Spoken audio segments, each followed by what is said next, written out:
All right, let's get a story from you, James. Jack was absolutely my first pet and my best pet. So Jack was there when I was born, and we grew up together, more or less. Jack was my best friend. And my very first words that I ever uttered, my family tells me, I crawled to the front porch and said, "Here, Jack." And Jack came running. And one morning I said, "Here, Jack." And Jack came. I pushed the door open, crawled down the front porch, grabbed a hold of him, took my very first steps. Now, how's that for learning how to walk? 6 years old, he and I went to get the cows.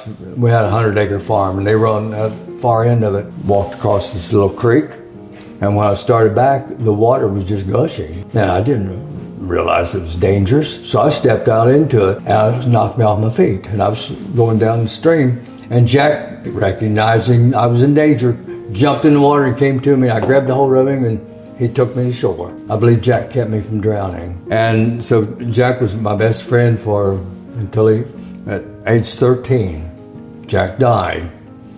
And my sister Helen, who was 2 years older than me, she saw Jack had died. They were on their way to the funeral of one of our neighbors, whose name was Jim. And she cried the whole time. People would come up to her and put their arm around her and say, "Oh, Helen, I know you miss Jim, but you'll be okay," and all that.